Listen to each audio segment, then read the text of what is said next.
Hey guys, I wanted to bring you a story that I thought was interesting, and it is about flight attendants in crisis. It seems like flight attendants are having a lot of trouble getting by these days, and there are four stories of flight attendants. This article is out of News Nation, and it's entitled Flight Attendants in Crisis Stripping, Struggling, Homeless. And I'll read you the first story. After a long day assisting travelers on a major airline, a flight attendant by the name of Bree takes off her wedding ring and begins her second shift. I am definitely not a girl that you would normally see in a strip club. And I come from a great family. I grew up with lots of morals, a lot of Christian morals. I have a partner, I have a job, Bree told News Nation's Natasha Zubes. Bree spoke under the condition of anonymity, concerned about keeping her job. After years of flight attending and trying other avenues of earning additional income, like delivering DoorDash, she says the decision to strip simply came down to the need for survival. If you tell somebody that you're a flight attendant, they normally think you make a lot of money, said Bree. The public looks up to flight attendants, and it's like you have this glamorous life. In reality, Bree said, you're dirt poor. So poor, you become a little scrappy. You get paid under $30,000 a year. Bree said this new line of work has exposed her to a world that was wholly foreign to her. I never saw a pimp before. I never looked at a drug dealer and knew what they did for work before. I never had people asking me for favors and would pay $500 for said favors. I would never get asked all the time if I could go home with somebody for money. This was not how I grew up. This was not my way of life, said Bree. She said a constant risk and worry is exposure to fentanyl at the strip club. She said the use of the synthetic opioid was so common among the clientele that she learned to recognize its distinctive scent. It smells like peanut butter, Bree said. I carry Narcan with me, and I told my boss, just in case anything happens, if you find me on the floor, I don't drink, I don't smoke, I don't do drugs, and there's Narcan in my backpack. So that's what you should treat me with. Bree is one of many flight attendants who spoke exclusively with News Nation for this story, saying that they are in crisis, struggling to make ends meet. So, to be of any assistance to Bree, I would need to know a few things about her situation. I would need to know exactly what her income and expenses are. I would want to know what city she's living in. I'd want to know what neighborhood she's living in, what apartment complex. I would need to know what she's driving and what her car payments are and what her insurance is. In a previous video, I talked about controlling the controllables, and I would have her look at refinancing or selling her car. Firstly, if her payments are too high, moving to a more affordable apartment if she doesn't own her home, and looking at her discretionary spending, including eliminating any kind of subscriptions or memberships that she may have.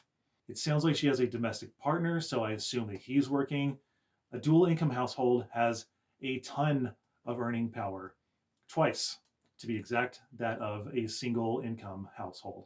And so I would want to know what the controllables are in her partner's life and what kind of change he could make to make ends meet. I'd ask her if she could relocate to a more affordable city where there's a hub for her airline. Sometimes the pay structure in your job does not provide you the stability and the consistency that you need to afford a basic lifestyle just to survive. So you have to adapt. Also, if her partner and she are dinks, if they don't have any kids, they should both be working 3 jobs, 24 hours a day, around the clock, whatever it takes to get out of the hole that they have found themselves in. Really, if you don't have children, you don't have any excuses. You have nothing holding you back. You have no dependents. If you have no parents or anything like that who need your help, there's no one in your family who has a disability, you should be juiced up on caffeine, energy drinks, working constantly. Find a night shift. You can work as an environmental technician, I think it's what it's called. It's basically a janitor at a hospital. So that's basically what I would tell Bree to help her get out her situation. And the second story is about a woman named Kim, and she was living in a shed with 3 children. Like Bree, Kim also flies with a major airline. She said her passengers would have no idea she lived in a shed with her three little children with no running water. One night, she said the temperature fell to 20 minus degrees, so 20 below. Then the power went out. I had taken all my kids basically into bed with me, and I kind of, used hand warmers. Said Kim, we're just going to have a sleepover in mommy's bed. That's what you can tell them. You can't say anything else. That was really rough. Actually, that was probably the worst experience of my life. Like the other flight attendants, News Nation spoke with Kim, and she only gets paid for about half of the hours that she actually works. At many airlines, there is no pay for waiting at the gate during boarding or disembarking. And this is common with many professions who work on a commission basis. You're not actually paid for the time that you're physically present, you're only paid for the hours they are actually providing the service. In all reality, I am paid less than a McDonald's worker, said Kim. You do training for 6 weeks and you aren't paid for any of that. Sometimes you work 10.5 hour days and you get paid for 5. Kim said that she had tried never to let the struggle show on her flights. People love me. When I get on the plane, I'm super nice.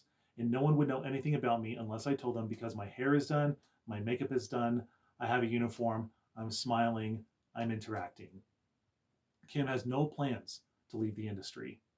She described herself as financially strapped due to the fact that she pulled a loan from her 401k.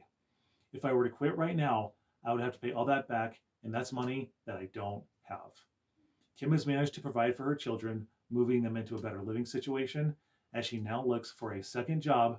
I really do respect her for getting a second job. That's fantastic. I really respect Kim for doing that. My question for Kim would be, who takes care of your kids when you're at work? Something tells me that Kim has a support system and she's already making changes to improve her situation, which is what Bree should do from the first story. But it sounds like she does have some kind of support system, because where are her kids going? I don't know how old her kids are. The story doesn't tell us, but if they're all sleeping in her bed, it sounds like they might be young children who need to be taken to school, picked up from school. Because when you're a flight attendant, usually you do overnight trips, not all the time, but it sounds like she has some kind of support system, which is really helpful. So it sounds like Kim is making some good changes in her life, and I really respect that. The third story is about Natasha eating leftover passenger meals. Natasha Lewis told News Nation she will never forget receiving her first paycheck as a flight attendant for a top airline. My paycheck that I got was $250, and that could only probably buy one trip for me and my son at the grocery store and probably pay a bill that was lingering. So it was really, really hard. Ramen noodles were a thing, said Lewis. She recalled wondering, how am I going to survive for the next month until I get paid again? It was really, really scary. Lewis says what attracted her to the job was the appearance of traveling to glamorous destinations and the promise of financial freedom. Instead, in order to prioritize her son, she has resorted at times to eating passengers' leftover meals. You have to just put your pride aside and say, hey, I have to eat or I don't. It does make you feel some kind of way during those times because you're like, what am I doing here? Said Lewis. On top of the financial hardship, Lewis recalled an incident where she was physically shoved by a passenger. She made the decision not to report it. We're already overwhelmed, and I just wanted to go home. It was a long trip. We had delays that day, and we were supposed to be home several hours before, so I just took it, swallowed my pride, and went home. So my thoughts on this are that entering a profession because of its promises of a glamorous lifestyle can be a trap for sure. Employers emphasize the non-monetary perks to get cheap labor, but the airline industry works on a seniority system. So you have to be in for a long time. We're talking 10, 15, 20 years to get the trips that you want and to get the good money. You have to be in for a long time in the airline industry. Starting a career as a flight attendant, as a parent, is very disadvantageous. You should think very carefully and be calculated about this. you should probably have a strong support system or some kind of domestic partner to help you make this transition into a career as a flight attendant, because it is very demanding as a parent. On the other hand, if Natasha lives in a large metro area and wanted more stability and predictable income, she could apply for a job with Cisco or another vendor that provides staff for sporting events. For example, this is just one option. In Denver, all of the sports venues have contracts with the same vendor, and all the employees that work at the sports arenas are contracted through that vendor, so they can rotate through football games, basketball, hockey, baseball. They can go to all the different venues, and they're still employed by the same employer, but they can go to all those different vendors, and so they have year-round employment. It's a great system. So maybe Natasha should look into this kind of employment. I think it would provide the stability that she needs as being a parent. It would allow her to be home every night, wake up every morning, take her kid to work, and just be a present and less stressed parent. And the final story is about Liam, who is living in an apartment with 20 other flight attendants. Liam Horgan is a first-year flight attendant with United Airlines.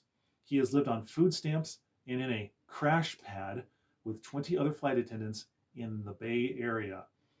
I was paying $455 a month to share a two-bedroom apartment with 20 flight attendants, said Horgan. The amount of things would pile up, the amount of trash, the amount of bodies. It drops cold at night, but for it to be that cold outside and still 80 degrees in the bedroom because there are so many bodies and bunk beds, it was difficult. Many new hires work on reserve, essentially a system of being on call. They might have to wait several days for an assignment. Horgan described picking up as many hours as he could, to the extent that there were certain months that I would only be home about 3 days a month. Horgan added that he would earn about $2,300 a month before taxes were taken out. I don't think a single person who was applied to this job knew what it was actually going to be like. Because I certainly didn't know, said Horgan. Horgan said that when new flight attendants exit training, they are assigned to a base, typically in a city with a high cost of living like San Francisco, Los Angeles, Chicago, Miami, New York, or Washington, D.C. And my question for Liam would be, are you willing to take another part-time job with flexible hours? Could you work for a cleaning service? Could you do anything else? Any other kind of on-call, part-time, overnight, any other kind of work to make ends meet? I remember living like Liam in the first apartment that I ever moved out of my folks' house into, and I think I slept on a living room floor in an apartment with 3 or 4 other guys, and this the smell in this place was terrible. It was bad for me, and I can take a lot. And I think I lived there for one summer, and I was like, done. I was 3 months was as much as I could take. I got my own place after that, and the only other time that I lived with that many guys was in a house with 6 other guys, and there were 4 bedrooms, and there were about 2 guys to every bedroom, and that was for a couple of years. That was actually better because there were rules, and we actually all had our own beds and everything. We weren't like sleeping on top of each other or on the floors or anything like that. But these situations are real. They're called dormitories. This is what you do for a very limited period of your life intentionally, and it can actually be a lot of fun. But it's not something you want to do forever. It's something you do when you're learning, or you're trying to save money, stack cash. It's not really a sustainable lifestyle for a lot of people. And it sounds like Liam is growing out of it, and I think that that's really good. It sounds like he's maturing, and he's wanting more for himself. So I understand where he's coming from, and I hope that he is able to maybe transfer to another hub with a better cost of living, and maybe even live a little bit outside the city, like a half hour or something like that, where the cost of living is less. So I wish the best for Liam. And the point of me sharing these stories with you is that I respect these people for working, first off. You hear so many stories about young men, especially, leaving the workforce and just giving up. And so, anyone who's working, who's struggling and really fighting the fight, trying to make a living and stand on their own 2 feet, I really respect these people, especially Liam, because he's in that demographic that is reported as just giving up right now. So I really have a lot of respect for Liam. And all of these people do have options that are within their control. The 2 people, the dinks from the first story, they have no excuse. If they don't have any independence, they should be working 3 jobs, 24 hours a day, whatever it takes to get out of their situation. Unless the husband has a medical condition or anything like that, they should be working. The woman in the second story seems to be pulling herself up by her bootstraps by getting a second job, and I really respect that. And to the woman in the third story, I say that for the sake of your son, a bread and butter career is better than a berries and cream career. You're a parent now, and your child doesn't have their parent with them while you're traveling to a Caribbean nation as a flight attendant, like taking advantage of this exotic, glamorous career. You're a parent. Those days are over. You have responsibilities, you have dependents, they need you at home. And this is really difficult for a lot of people to understand. This is a difficult transition to make to being a responsible parent and really sacrificing your preferences and things that you want for yourself for about 18 years of your life to make sure that this other person has what they need. And so back to my advice for her, I would suggest that she finds something more stable and consistent.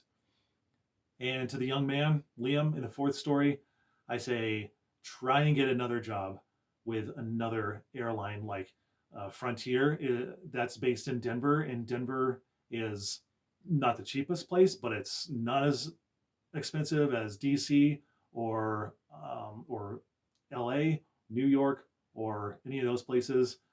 Delta is based in Atlanta, and Atlanta isn't the cheapest place, but it's not as expensive as those other places. San Francisco, it's way more affordable. So I would really encourage him to beat those bushes and try and get a job with one of those other airlines based in Denver or Atlanta. And so it sounds like all of these people have variables that they can control, especially if they don't have children. And the only thing in their way is themselves and their willingness to make these changes in their lives.